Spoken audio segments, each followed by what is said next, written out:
Mapagpalang umaga po sa ating lahat at welcome po sa ating online devotion ngayong umaga. Ang ating scripture po ay matatagpuan po sa Psalms 15 verse 1 to 5. Pero ang ating key verse for today ay matatagpuan po sa verse 1.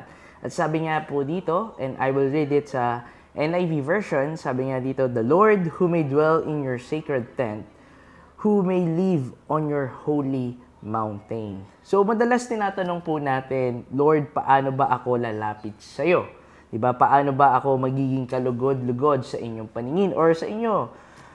Sa Psalms 15 po kasi, dito po, or sa sulat po ni David, or sinagot ni David ang tanong na ito, hindi ito tungkol sa perfect na tao, kundi sa taong tapat ang puso at buhay sa ating Panginoong Diyos. So sa Psalm 15 ay binanggit ni David ang mga katangian ng mga taong malapit sa Diyos. Ito ay number 1, ay malinis na pamumuhay. Makikita to sa verse 2. Sabi nga doon, "He whose walk in blameless is blameless, who does what is righteous." Hindi ibig sabihin kasi na walang kasalanan, kundi taong nagsisikap mamuhay ng tama sa harap po ng Diyos. Sa bahay man po yan, sa trabaho, or sa church, iisa lang po ang ugali. Yan. Pangalawa, tapat sa salita at katotohanan.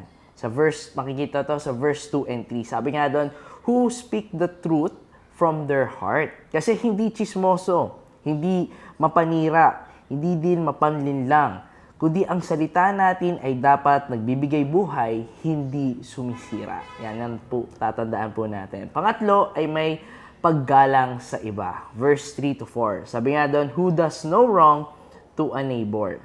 Ang tao kasing malapit sa ating Panginoon Diyos ay marunong rumispeto. Kahit hindi siya pabor sa tao, di ba? Respect lang. Ipinagagalang ang pamilya, kapwa at kapatid sa pananampalataya. So, let us respect one another. So, matapat, pang-apat mo is matapat at responsable. Verse 4 to 5. Sabi doon, "Who keeps an oath even when it hurts." Kahit mahirap, tinutupad ang pangako. So, kahit mahirap man, kailangan po natin tuparin ang ating pangako, di ba? Lalo na sa ating mga magulang, nangangako ka, kaya huwag kang mangako kasi baka mapako, di ba?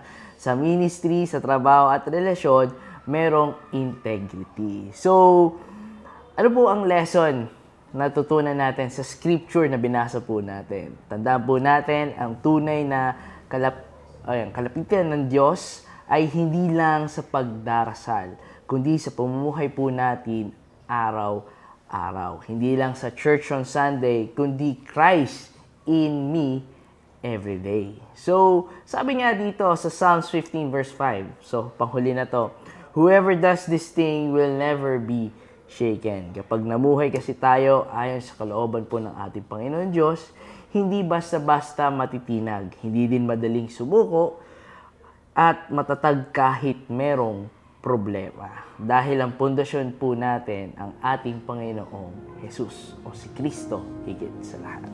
So tayo po ay manalangin. Lord, Panginoon, salamat sa inyong salita na nagtuturo sa amin kung paano mamuhay ng kalugod-lugod sa inyo, Panginoon. Lininisin mo ang aming mga puso, ituwid niyo po ang aming mga salita at tulungan mo kaming maging tapat sa lahat ng aming ginagawa, Panginoon.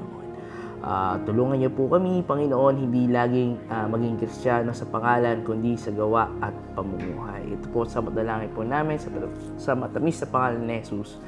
Amen at amen. Muli po, magandang umaga po sa atin and God bless us all.